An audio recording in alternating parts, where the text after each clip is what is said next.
right, so now we're on to the fourth piece to this puzzle. So let's go over to here. We'll click on that, and then we're going to have to go back to the beginning.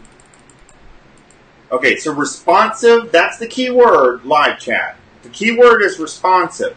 Remember, we talked about in the very first piece that speed is important. It's key. So, and one of the speeds that we talked about was response rate.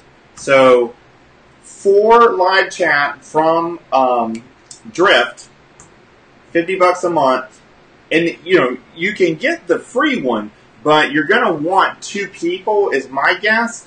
Say for instance, if Irwin Animal Clinic started, in my mind, then the ideal would be not to just have one person that learned it, but have 2 people that kind of collaborated on learning it, so that they could, because the idea is to have them spread this to other people, because the rest of the staff, they all use their phones, right? They all, they're all on their phones and pretty consistently. And being able to start using that in the future to create media for Irwin Animal Clinic is where we're going with this. And the very first step to that is getting 2 people that start doing the live chat only during office hours, right? Say, when their office is open, and it's very easy to set this up in Drift to where, it'll only be open when you're open, and, otherwise, but otherwise, rather than just, kind of ignoring them, say, hey, fill out this form, whatever, it gives them the option to, go through and basically send you a message, right? To where as soon as you guys come back on, you'll have, it's just like checking the voicemail. Well, you also have these live chat messages that you're going to reply to via email, but at the same time, for them, the idea is making it just as easy as possible to reach you, right? And that's the idea behind the live chat, is making sure that it's responsive, because if it's not responsive, then it's not an improved way to communicate, right? So they have these expectations, it's going to be, during office hours, they're going to be answering, and it's going to be quick, and I can set up appointments, and I can, ask quick questions, or, whatever. If that isn't the case, then that works actually against, right? So you want to make sure that it is.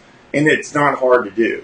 So, how do you answer the live chat messages? Well, first off, you can open up a browser window on your computer, your laptop, your desktop, whatever, and just have it open. And then as the conversations come in, you're able to take care of them. You can also see that you'll be able to insert links, and you'll be able to use saved replies that you've already created. So, when people ask the same questions, it's real easy. You just give them the message automatically that you've already set up, because you guys have your team has answered it previously, right?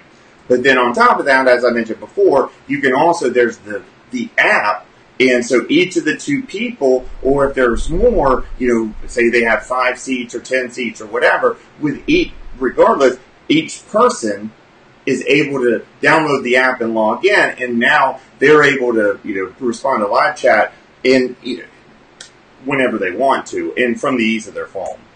So response time is the key. Using Drift makes it really easy to, keep an eye on that, as well as other important factors, not what everybody says, but what is important to the actual happiness of Irwin Animal Clinic's customers, which is important to me, because I'm a customer. Like, I want them to reply fast if I'm having trouble with one of my dogs or my cat, or, whatever. Or my mom's dog, God forbid, or, whatever. So, all right. Well, that is the 4th piece, and we're going to evaluate these and get it all put together and start working on the audio and the written version of this. I also have 2 more videos I'm going to record. The introduction to why I chose, Irwin Animal Clinic as the point of view for the second recipe I'm doing. I'm going to tell that story. And then also there'll be another video that is basically called What's Next. It's the conclusion, or, the connector, where to go next or whatever. And I stole it from West Wing. I loved how Bartlett always, President Bartlett on West Wing, Aaron Sorkin wrote it, and so many people involved in it. But I loved how he always said, "What's next?" You know, and because if you watch the clip, at some point I have to play the clip to that because I have it somewhere, or I found it on YouTube or something. So, all right, well that was 4. Let me stop rambling.